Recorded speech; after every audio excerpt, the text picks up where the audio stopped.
राधे राधे दोस्तों, आप सभी का स्वागत है HD सुदर्शन ब्लॉग में। दोस्तों, इस समय हम लोग हमारे चैनल पे जो है भागवत कथा का अनुसरण कर रहे हैं।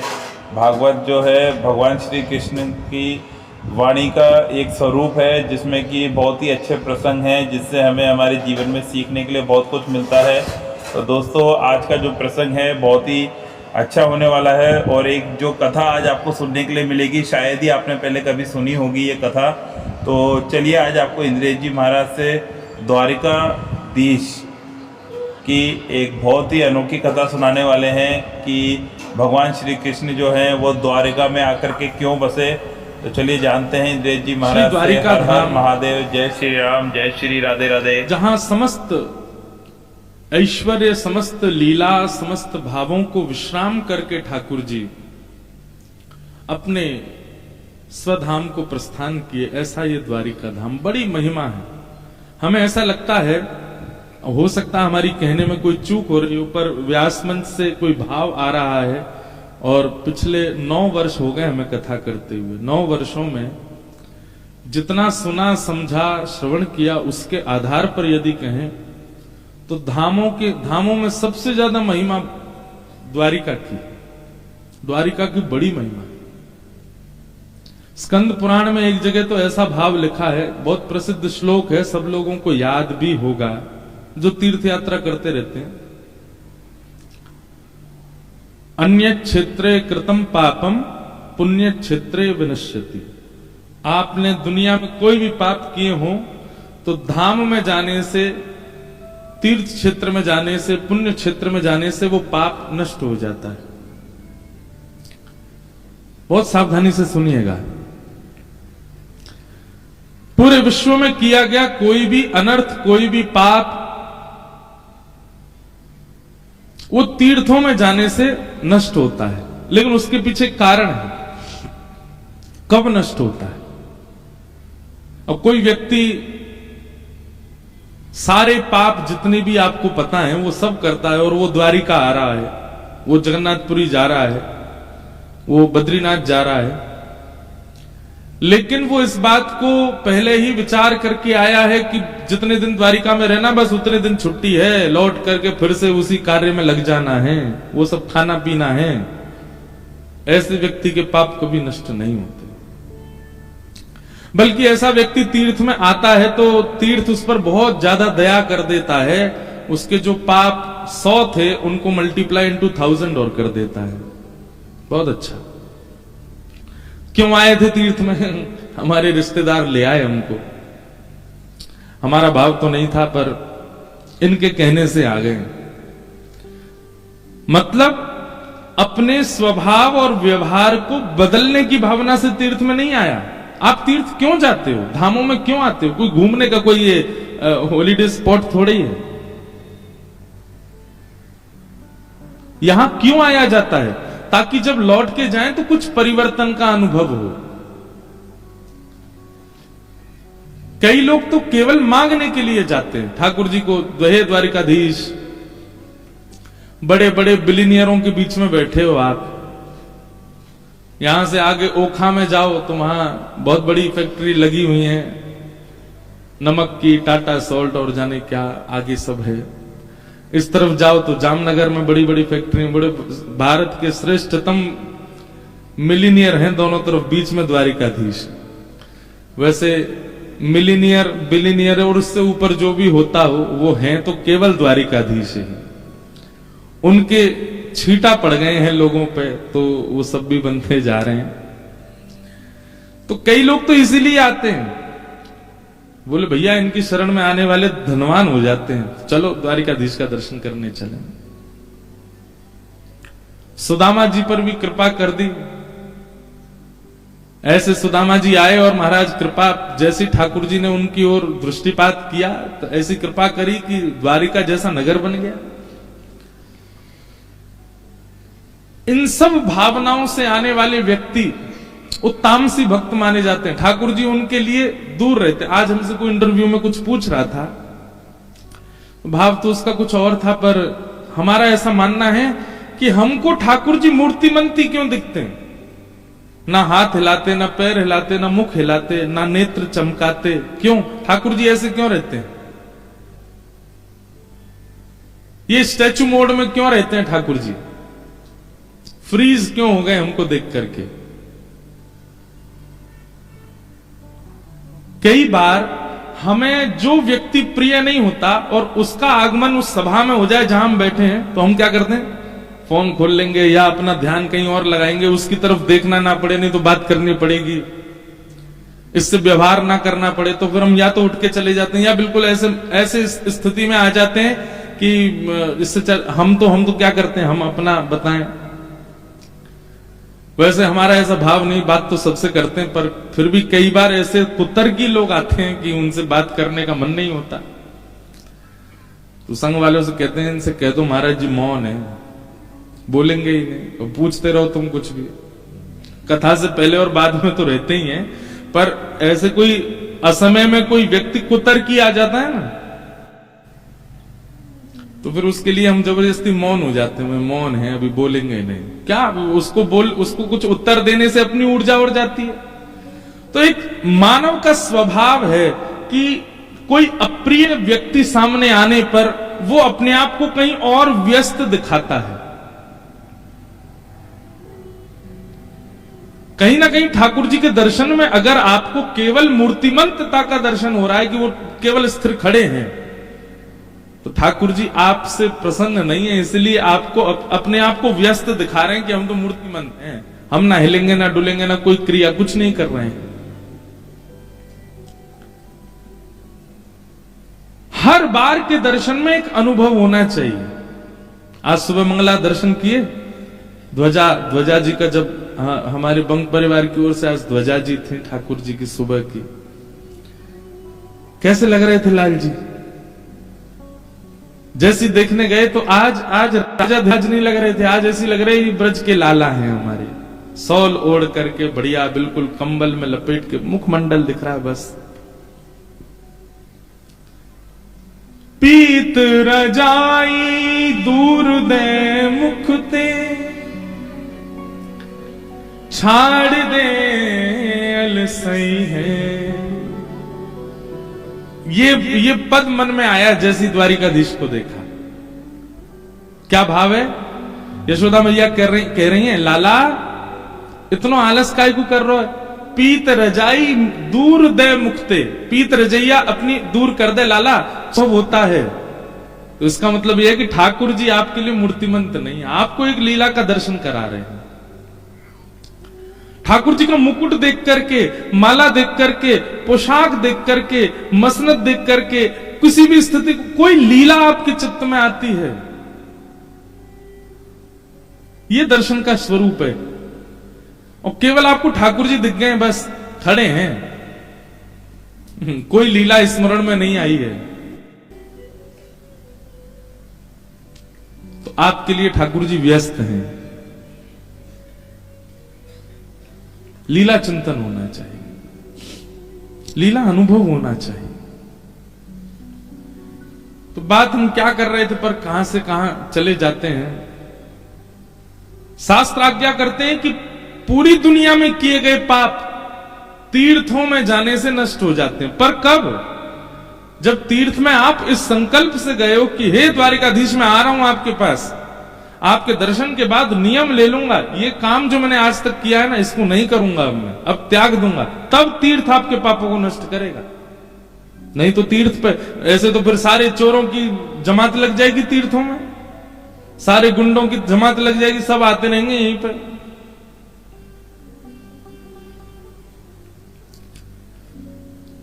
तीर्थ इतनी आसानी से पाप नष्ट नहीं करता। पाप त्यागने की भावना से जब कोई तीर्थ में जाता है तभी तीर्थ उसके पाप नष्ट करता है। आप भाई आपको शुगर हो गया, आप रोज जाते हो डॉक्टर के पास, मेरी शुगर बढ़ रही है, मेरी शुगर डॉक्टर आपको रोज दवाई दे देता है, फिर भी आपकी शुगर कंट्रोल नहीं हो रही। एक दिन डॉक्टर ने कहा एक बात, सुनो इधर आओ, तुम रोज दवाई लेते हो, तुम्हारी शुगर कंट्रोल क्यों नहीं हो रही? अपनी दिनचर्या बताओ, सुबह नाश्ता क्या करते हो? कुछ नहीं, बस कचौड़ी खाता हूं, साथ में 2 जलेबी, फिर आपने एक दवाई दी है वो खा लेता हूं, उसके बाद दोपहर में बढ़िया पूड़ी बनती है, बेड़ई बनती है, बढ़िया छोले की सब्जी बनती है, उसमें चावल डाल के और बढ़िया रसमलाई के साथ वो भी पा लेता हूं। रात में सोते समय पराठे बनते हैं आलू के, बढ़िया चकाचक महाराज दही से पा लेता हूं। डॉक्टर बोलेगा तुम्हारे चरण कहां हैं, लाओ पधरा दो हमारे सिर पे।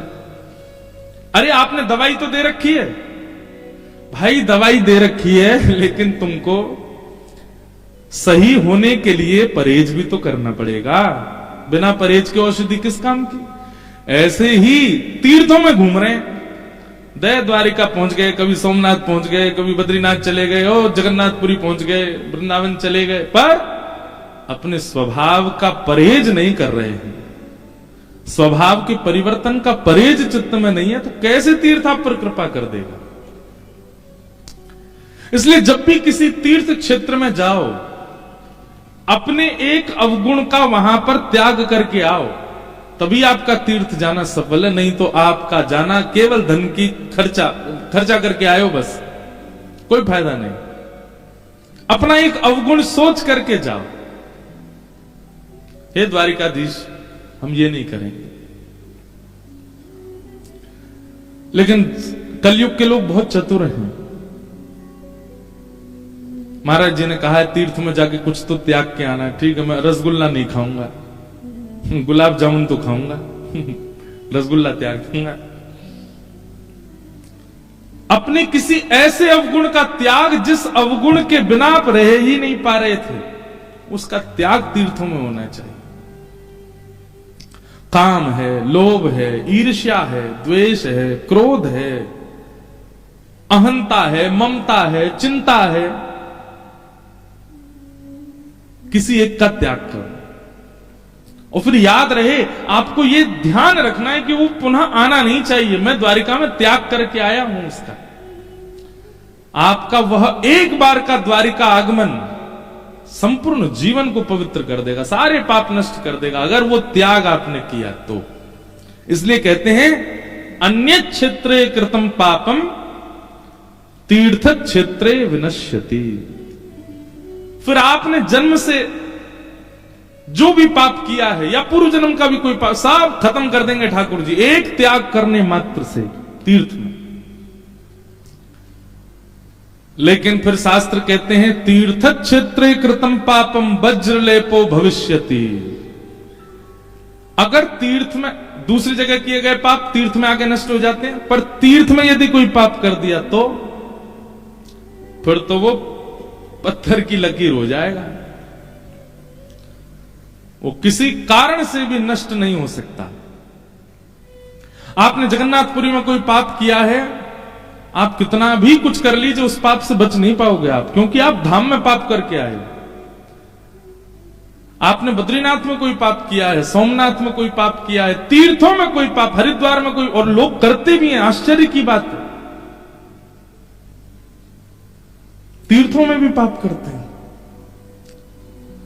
अभी सोशल मीडिया का जमाना थोड़ा टर्न हो रहा है स्पिरिचुअलिटी की ओर।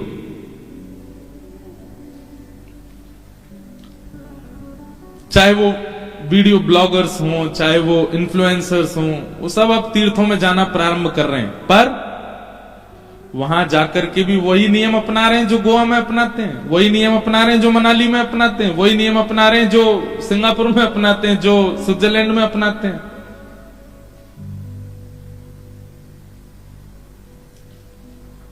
इसका भुगतान बहुत कठिन हो जाएगा आपके लिए। इसलिए उनसे मेरी प्रार्थना कि तीर्थों में तो कम से कम तीर्थ के नियम के, और एक और बात सुनिए, किसी भी तीर्थ में जाने से पहले उस तीर्थ का महात्म्य जरूर सुना कीजिए। बिना महात्म्य जाने तीर्थ जाएंगे क्या लाभ। इसलिए हम रोज द्वारिका की एक बात बताते हैं आपको। मेरा स्वयं का ऐसा स्वभाव है, मैं कहीं भी जाऊं, दक्षिण में, उत्तर में, पश्चिम में, कहीं किसी भी नए तीर्थ में भी जाते हैं, वहां का कुछ ना कुछ पता चले, उसके बारे में क्या भाव। तो अन्य क्षेत्रे कृतम पापम तीर्थ क्षेत्रे विनश्यति। पर तीर्थ क्षेत्र कृतम पापम वज्रलेपो भविष्यति। तीर्थ क्षेत्र में किया गया पाप वज्रलेप हो जाता है, परंतु स्कंद पुराण कहती है पूरे भारत के किसी भी तीर्थ में आपने कोई पाप किया हो, उस पाप की निवृत्ति केवल द्वारिका में हो सकती है। द्वारिका में तीर्थों में किए गए पाप भी आपसे अन्य तीर्थों में कोई पाप बन गया है तो आप द्वारिका में आके क्षमा मांग लीजिए ठाकुर जी से, मुझसे जगन्नाथपुरी में ऐसा हो गया था, रामेश्वरम में ऐसे अपराध बना था, या ऐसा ऐसा हमसे उस धाम में तीर्थ में ऐसा हुआ था। आप द्वारिका में आकर के उसका प्रायश्चित करते हैं, ठाकुर जी से क्षमा मांगते हैं और पुनः ना करने का संकल्प लेते हैं। गोमती सागर में एक डुबकी लगा करके द्वारिकाधीश को प्रणाम करो, आपके तीर्थों के पाप भी नष्ट हो जाते हैं। स्कंद पुराण में फिर आगे आता है, अगर किसी व्यक्ति ने द्वारिका में ही पाप किया हो तो अन्य क्षेत्रों का तीर्थ में नष्ट होगा, तीर्थ क्षेत्रों का पाप द्वारिका में नष्ट होगा। और किसी ने द्वारिका में ही पाप कर दिया हो तो उसके बारे में लिखा है द्वारिका में किया गया पाप द्वारिका में ही नष्ट होगा, द्वारिका ही उसको मुक्त करेगा। जो समस्त तीर्थों के पाप नष्ट करने की सामर्थ्य रखता है वो द्वारिका के पापों को भी नष्ट करेगा। पर स्वाभाविक पाप नहीं होना चाहिए। स्वाभाविक पाप किसको कहते हैं? जानबूझ करके किया गया, जानते हुए भी किया गया, किसी आचार्य के द्वारा, कथा के द्वारा, सत्संग के द्वारा बताने पर, सावधान करने पर भी किया गया, उसको स्वाभाविक पाप कहते हैं। वो स्वाभाविक पाप यदि द्वारिका में भी आप करेंगे तो फिर कहां जाओगे ये तो भगवान ही जाने। इसलिए द्वारिका में बहुत प्रसन्न रहिए, यहां समस्त पाप नष्ट होते हैं, पर यहां कोई अपराध, कोई पाप, कोई दुष्क्रिया हमसे न बन जाए, इसका बहुत ध्यान रखिएगा। बहुत दयालु, बड़े कृपालु हैं श्री द्वारिकाधीश। और ये अवसर 7 दिन कथा कराने का, 7 दिन एक जगह रहने का, नित्य द्वारिकाधीश दर्शन करने का, ये अवसर उनकी इच्छा से प्राप्त हुआ। इस अवसर का भरपूर प्रयोग कीजिए, कोई पाप ना बने। और द्वारिका में कोई पाप बन जाए तो गोमती सागर में जरूर स्नान कर लीजिए। यह गोमती सागर संगम है, समुद्र में स्नान करने की अनुमति नहीं है यहां पर। क्यों? क्योंकि यहां का जो समुद्र है वो कहीं भी गड्ढा है, कहीं भी पत्थर है, तो कहीं आप बुका ना जाओ, कहीं अंतर ध्यान ना हो जाओ। इसलिए यहाँ के समुद्र में स्नान करने का नियम नहीं है। आगे शायद कहीं बन गया हो तो बात अलग है।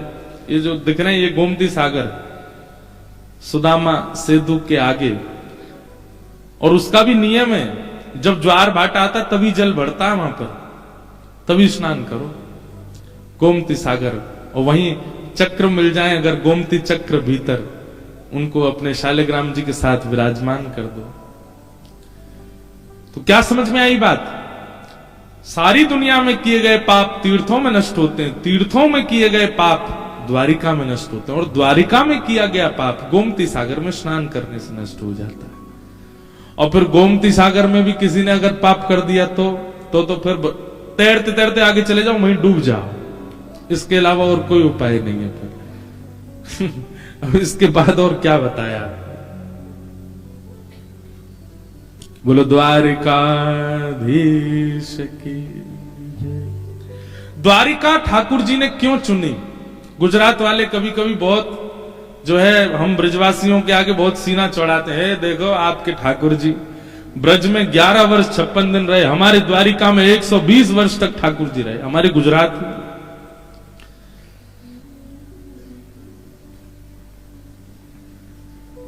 कई बार व्यक्ति का जन्म हुआ भारत में रहा बेचारा 18 साल तक पढ़ाई की, स्कूल वगैरह की, और 18 साल के बाद बेचारे को विदेश जाना पड़ जाता है। विदेश में पढ़ाई करने गया, यूनिवर्सिटी में पढ़ा, फिर वहीं उसकी जॉब लग गई, वहीं बिजनेस चालू हो गया, वहीं कोई पसंद आ गई, ब्याह कर लिया, बच्चे आदि सब हो गए। जन्मा कहां? भारत में। अपनी युवावस्था कहां व्यतीत की? भारत में। पर अब कहां रह रहा है 40 साल से? विदेश में। उससे पूछो मन लगता तुम्हारा? मातृभूमि की बहुत याद आती है। तो हमारे ठाकुर जी तो बेचारे मजबूरी में रह रहे हैं। नहीं, ठाकुर जी को नित्य याद तो श्री वृंदावन की ही आती है।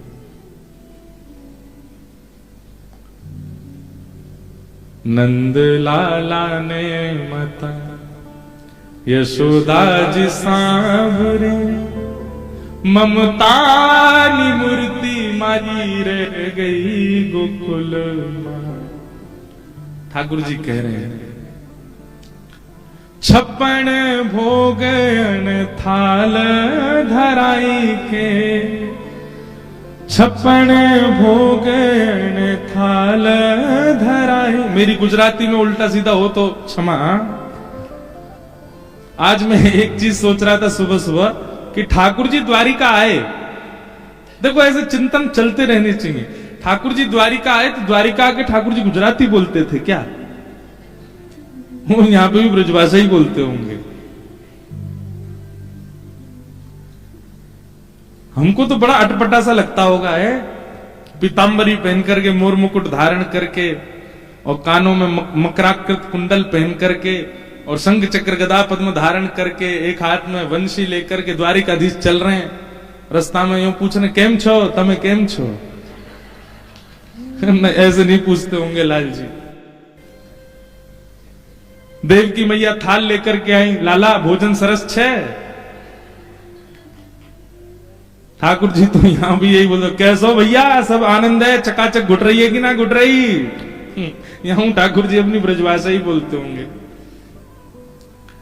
56 भोगन थाल धराई के, 56 भोगन थाल।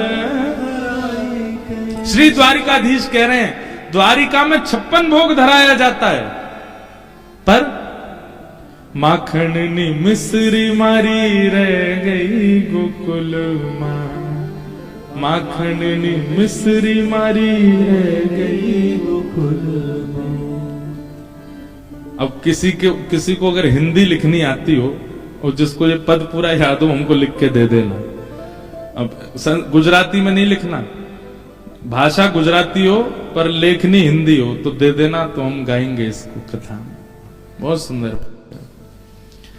तो लोग बाग कहते हैं ठाकुर जी गुजरात में इतने वर्ष तक रहे, आपके ब्रज में 11 वर्ष 56 दिन रहे बस। पर भैया याद रखना, द्वारिका में भले ही 100 वर्ष से ऊपर ठाकुर जी रहे, पर आज भी पूरे कलिकाल में किसी भी मानव के हृदय पर जो प्रभाव 11 वर्ष की लीला डाल देती है, वो द्वारिका लीला नहीं डाल पाती। जो 11 वर्ष के ठाकुर जी की लीला वो जितनी भारी पड़ जाती है ना चित्त पर, तो द्वारिका लीला नहीं पड़ती। अवधि कितनी ज्यादा है ये महत्वपूर्ण नहीं है, जितनी है उसमें प्रेम कितना ज्यादा है वो महत्वपूर्ण है। यहां ठाकुर जी इतने वर्ष तक रहे, उसके पीछे भी एक कथा है। एक भक्त की मनोकामना के लिए ठाकुर जी यहां विराजे। कथा आती है,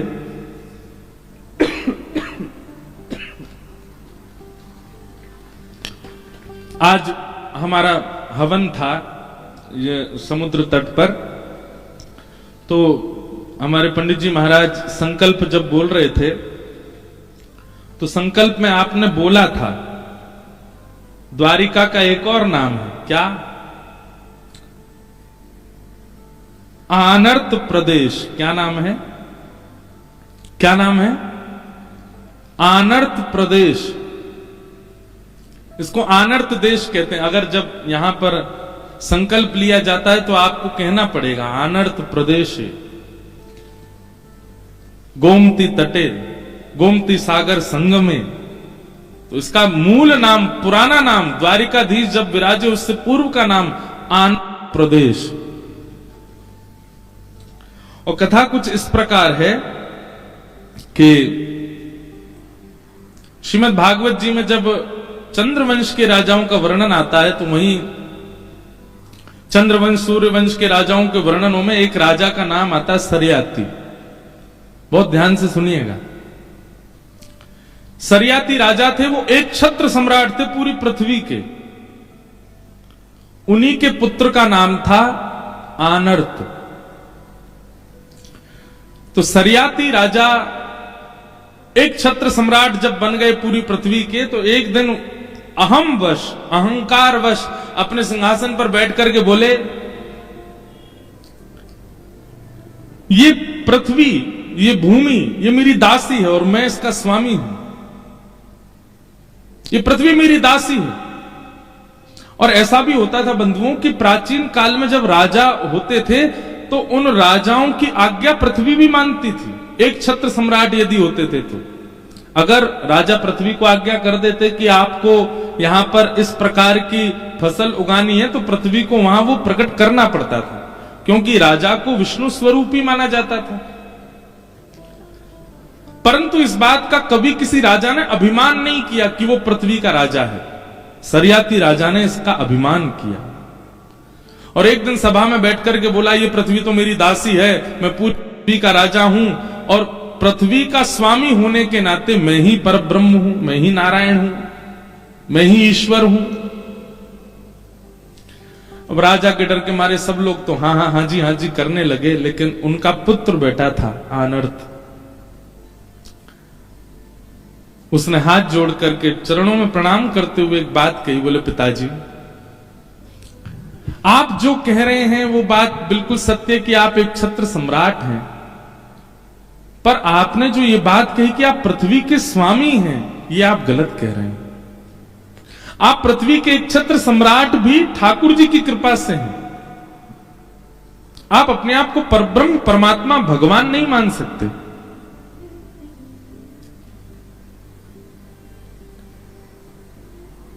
सुबह सुबह उठते ही कितने लोग हाथ देखते हैं, हाथ ऊपर करो, झूठे, सबरे झूठे। इतने सब देखते हो हाथ सुबह उठते ही। चलो कल सबके कमरान में जाके देखूंगा कितने लोग हाथ देखते हैं।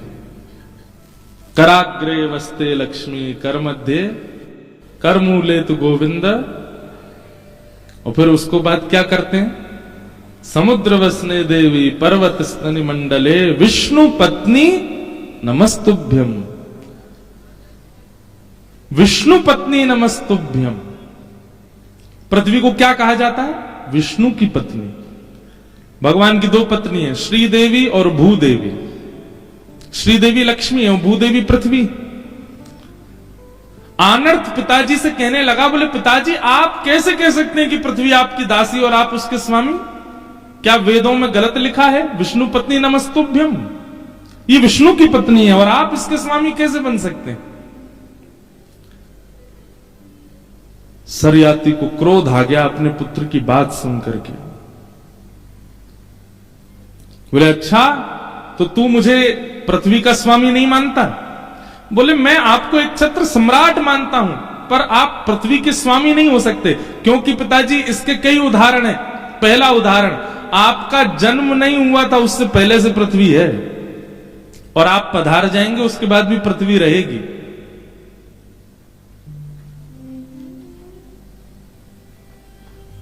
वो अनादिकाल से है और अनादि तक रहने वाली, आप उसके स्वामी कैसे हो सकते हैं?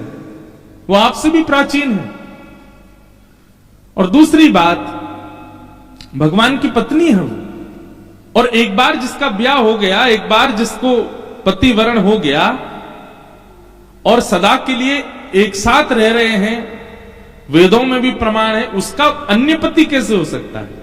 इसलिए मैं वेद प्रमाण बात मानूंगा। आप पृथ्वी के सम्राट भले ही होंगे, स्वामी नहीं हो सकते। आनर्त और सरियाती में थोड़ी नोकझोंक हो गई। सरियाती ने कहा तो फिर ठीक है, तू मुझको अगर पृथ्वी का स्वामी नहीं मानता तो मैं पृथ्वी का एक छत्र सम्राट होने के नाते आज्ञा देता हूं, मेरी पृथ्वी के एक भी कोने में तू नहीं रहेगा, मेरे राज्य को छोड़ के चला जा। कहां जाएगा बता? पूरी पृथ्वी पर मेरा शासन है और मैं अपने शासन में तुझे रहने नहीं दूंगा। आनर्त बोला, आप पृथ्वी के सम्राट हैं, समुद्र के नहीं। मैं समुद्र में चला जाऊंगा, मैं समुद्र पर रहूंगा, और समुद्र के स्वामी तो नारायण है। और आनर्त तुरंत निकल पड़े राज्य छोड़ करके, और चलते चलते यहीं आए, इसी स्थान पर। और यहां आकर के समुद्र में कटी भर प्रवेश करने के बाद प्रवेश करते जा रहे थे, ऊर्ध्व भुजा धारण कर ली, एक पैर पर खड़े हो गए समुद्र की लहरों के बीच में, और वहीं तप करने लगे ठाकुर जी का। आनर्त के इस तप को देख करके श्री ठाकुर जी बड़े प्रसन्न हो गए, और प्रसन्न होकर के ठाकुर जी ने तुरंत समुद्र नारायण भगवान को आज्ञा की। बोले पूरा पृथ्वी मंडल यहां का एक छत्र सम्राट सरयाती है, समुद्र का राजा मैं हूं, मैं आपको आज्ञा देता हूं, जिस क्षेत्र में जिस स्थान पर आनर्त खड़ा है उसके 100 योजन की भूमि आप खाली कर दीजिए, पीछे चले जाइए, और उस भूमि का राजा, उस भूमि का स्वामी, पृथ्वी का राजा ना होके आनर्त को बना दीजिए। इस पूरे 100 योजन के भूखंड में पृथ्वी के राजा की आज्ञा नहीं चलेगी, ये मेरी आज्ञा। और भगवान ने आकाशवाणी करके समुद्र नारायण भगवान से कहा, आप 100 योजन भीतर चले जाओ, जहां वो खड़ा है उससे, और इतना पूरा क्षेत्र ये आनर्त का होगा। समुद्र नारायण तुरंत प्रकट हुए, आनर्त के तप से प्रसन्न होकर बोले, भगवान ने आज्ञा की है, आप पिताजी ने देश से निकाल दिया, और आपने ठाकुर जी की सत्ता को प्रमाणित करने के लिए अपने पिता का देश त्याग दिया, इसलिए भगवान ने आज्ञा की है कि आप जहां खड़े यहां से चारों ओर 100 योजन तक ये आपकी भूमि है, यहां पृथ्वी पर किसी राजा का शासन नहीं होगा, और मैं अब पीछे हट रहा हूं। और समुद्र नारायण पीछे जाने लगे। आनर्त बहुत प्रसन्न तो हुए, पर नेत्रों में अश्रु भर आए। ठाकुर जी के चरणों में प्रणाम किया, बोले भगवान मेरी एक कामना सुन लीजिए। भगवान प्रसन्न हो गए, प्रकट हुए, बोलो क्या चाहिए बताओ। बोले एक भक्त कभी नहीं चाहता कि उसके नाम से या उसकी सत्ता से किसी बात का प्रचार हो। भक्त कभी प्रचार में नहीं रहना चाहता। मैं नहीं चाहता कि इतिहास में या भविष्य में लोग इस भूमिखंड को मेरे नाम से जाने। जब कभी भी मेरा नाम लिया जाएगा मुझे तो पीड़ा होगी नाथ। आपने मुझे ये स्थान दिया है, ये भूमिखंड मुझको दिया है, मैंने मांगा नहीं था, मेरी इच्छा भी नहीं थी, पर आपने मुझे दिया है, तो कृपा करके अब मेरे इस स्थान को आप सुशोभित कीजिए, ये आपके नाम से जाना जाए, आपकी उपस्थिति से इसकी महिमा हो, ऐसी कृपा इस पर कीजिए। भगवान बड़े प्रसन्न हो गए। समझ रहे ना कथा पूरी। आनर्त से बहुत खुश हुए। ये कथा बहुत लोगों को नहीं पता होगी। भगवान बोले हम योजना बनाएंगे और तुम्हारी इस भूमि को हम ही पवित्र करेंगे। फिर आनर्त के वंश में एक राजा हुए, उन राजा का नाम था रयवत। क्या नाम था? रयवत। रयवत की पुत्र की पुत्री का नाम था रेवती। रेवती जी का विवाह हुआ बलराम जी के साथ, और बलराम जी से रेवती जी के विवाह करने में रेवत राजा ने अपनी पौत्री, अपनी पुत्र की पुत्री के ब्याह में दहेज रूप में आनर्त देश को प्रदान किया, द्वारिका को प्रदान किया। ये एक कथा शास्त्रों में ऐसी बताई जाती है। दहेज में मिली ठाकुर जी को, और ठाकुर जी को भी नहीं, बड़े भैया को दहेज में मिली द्वारिका नगरी।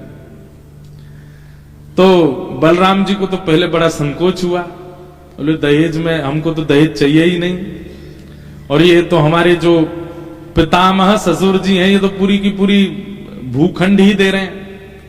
तब ठाकुर जी ने बलराम जी को समझाया, बोले ये नहीं दे रहे और आप ले भी नहीं रहे, ये एक पूर्व की कथा है, इनके पूर्वज आनर्त को हमने वचन दिया है कि उसकी भूमि को हम स्वीकार करेंगे, इसलिए आप ले लीजिए। और तब इस भूमि को पाकर के आनर्त देश से इसका नाम परिवर्तित हो गया, और क्योंकि द्वार द्वार पर ब्रह्म विराजमान हो गए, द्वारी द्वारी कम ब्रह्म, इसलिए इस स्थान का नाम द्वारिका हुआ। जहां हर द्वार से वैकुंठनाथ का दर्शन हो सकता है उसका नाम है द्वारिका। आप लोग भले ही, हमारा जो रिजॉर्ट है वो भले ही द्वारिका से 7-8 किलोमीटर की दूरी है, पर यहां पर भी अगर पीछे बालकनी है, कहीं पे खिड़की, कहीं से भी खोल के देख लो, आपको जगत मंदिर, द्वारिकाधीश जी के मंदिर का नाम क्या है? जगत मंदिर। जगत मंदिर का दर्शन आपको सब जगह से हो जाएगा।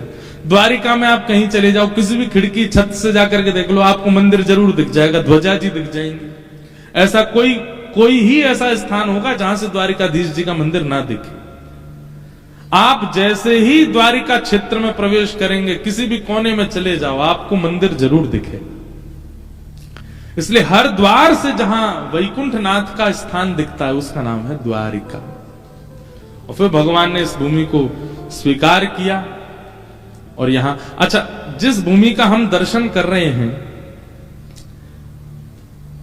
ये भगवान की सभा सुधर्मा सभा यहां थी ठाकुर जी की। ठाकुर जी का मूल निवास, पटरानियों का निवास और भगवान का पूरी द्वारिका जो थी वो तो समुद्र के भीतर विराजमान है।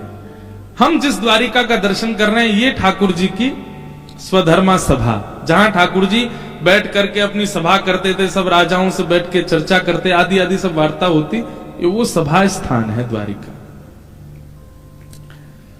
ऐसी द्वारिका आनर्त पर कृपा करने के लिए श्री ठाकुर जी द्वारिका में आकर के विराजमान, इसलिए ठाकुर जी ने इस भूमि को चुना।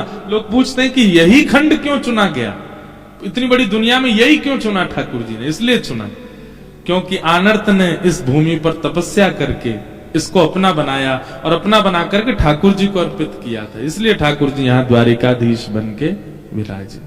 बोलो द्वारिकाधीश की। तो अगर कोई आपसे पूछे तो आप यहां का पूरा भाव अब बता सकते हैं कि ठाकुर जी द्वारिका में क्यों बसे, ब्रज छोड़ करके ठाकुर जी यहां क्यों आए। वहां नाथ द्वार में अजब कुमारी के लिए ठाकुर जी चले गए। देखो, ब्रज प्राणों से भी ज्यादा प्रिय है ठाकुर जी।